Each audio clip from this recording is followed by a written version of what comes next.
Ісландер. Мама Му читає. Пераклад Надзеі Кандрусевіч. Стаяла восень. Усе каровы былі ў кароўніку. Усе апроч мамы Му. Яна сядзела ў бібліятэцы ў горадзе. Малы слухаў казку. Мама Му гартала буквар. М і У. Атрымліваецца Му. Прашаптала яна. Выдатна, мама Му. Падбадзёрыла яе Ліна. Ты чытаеш. Вечарам яны вярталіся дадому. Мама Му сядзела ў кузаве машыны.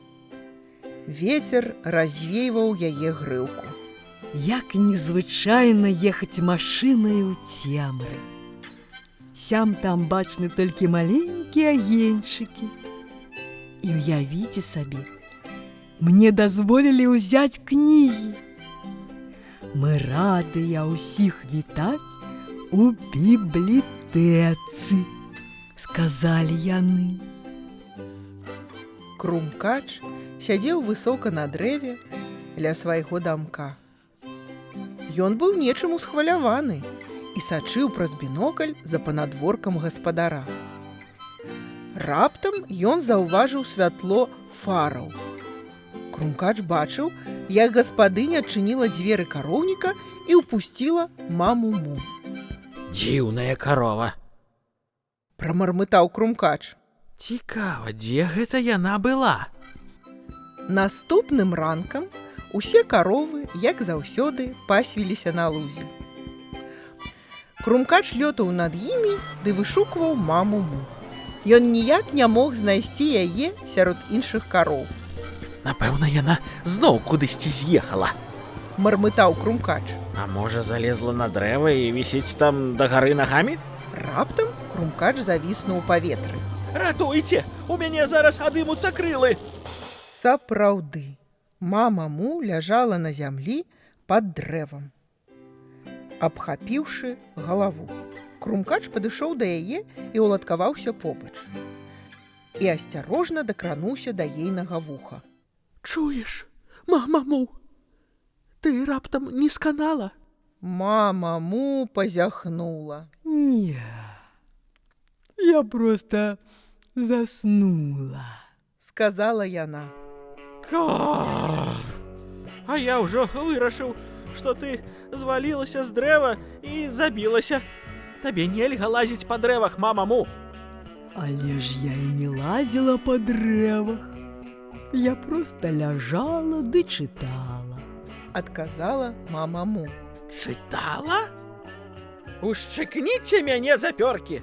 Ты ж не ўмееш чытаць. Што тут увогуле адбываецца? Мама Му падняла з зямлі кнігу. Паглядзі, Крумкач. Піпі доўгая панчоха такая моцная, што можа нават падняць коня. Крумкач уздыхнуў. Ты карова, мама Му. Мама Му зазірнула ў кнігу. Яна падняла коня. Крумкач.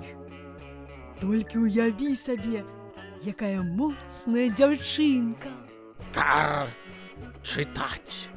Нічога дзіўнага. Кожны можа навучыцца чытаць. А ты умееш чытаць, Крумкач? Запыталася мама Му. Крумкач паглядзеў на маму Му.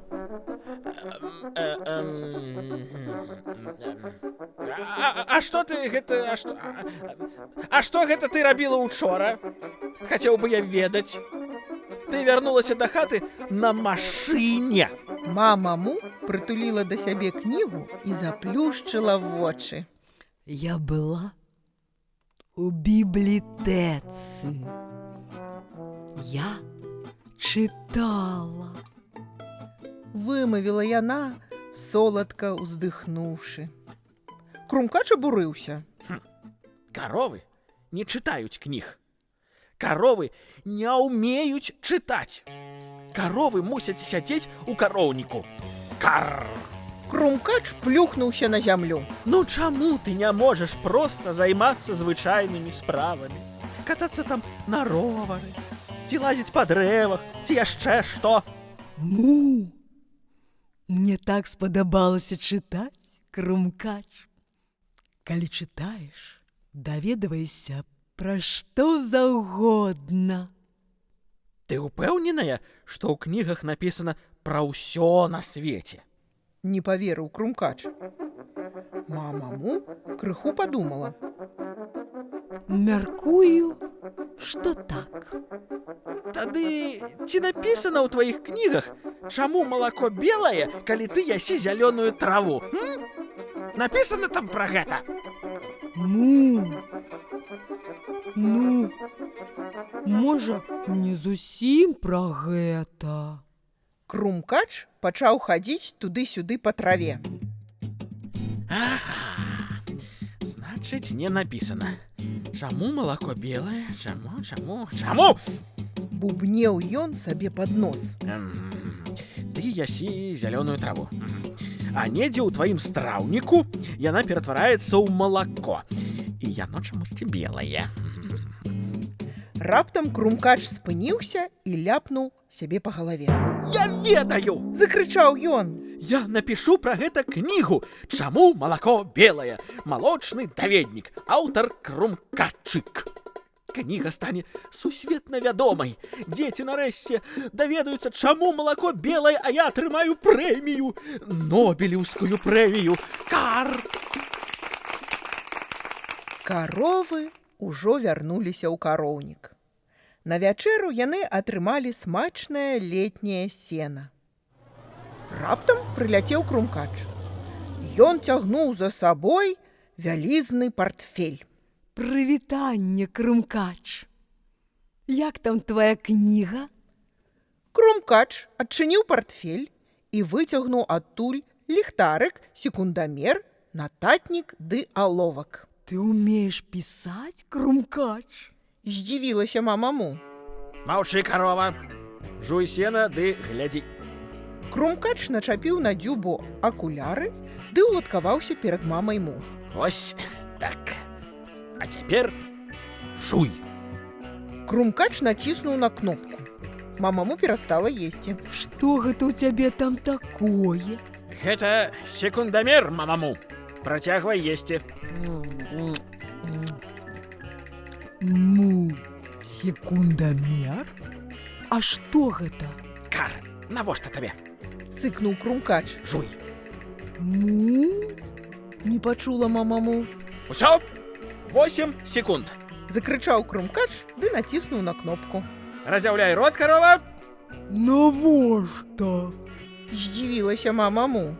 Крумкач зазірнуў маме Му ў рот і пасвяціў ліхтарыкам. Зараз паглядзім. Сена па дарозе ўніз. Ежа ўсё яшчэ зялёная. Але неўзабаве яна ператварыцца ў белае малако. Так, цікава. Нобелеўская прэмія. Мармытаў ён. Я стану сусветна вядомым. А зараз глыні, мамаму, глытай. Крумкач зноў націснуў на кнопку. Клік. Глыць. Крумкач кінуўся ў бок. Мама Му закрыла рот і зноў пачала жаваць. Бэ! А гэта што за гук? Крыкнуў Крумкач. Гэта ежа пайшла ў гару з майго іншага страўніка. Твайго іншага страўніка? Колькі іх у цябе? Крумкач вылупіўся на маму Му. Ну, 4. А ў цябе? Што? Ушчыкніце мяне за запёркі. Крумкач хуценька пазбіраў свае рэчы. Я паляцеў да хаты. Кар! Як жа я атрымаю нобелеўскую прэмію, калі ў нейкай каровы столькі страўнікаў? Бывай, мамаму! У мяне зусім няма часу займацца гэтай пісанінай. І Крумкач знік у цемры. Мама Му зручна ўладкавалася на сенавале, трымаючы кнігу пра Піпі. Му, гэта так незвычайна. Ляжаць на ежы ды чытаць. І зусім не абавязкова пісаць у кнігах пра ўсё на свеце. Малако ўсе дзеткі п'юць белае, а я траву зялёную ем на абед. Ніхто іншы пра гэта нічога не ведае. Гэта мой маленькі сакрэт.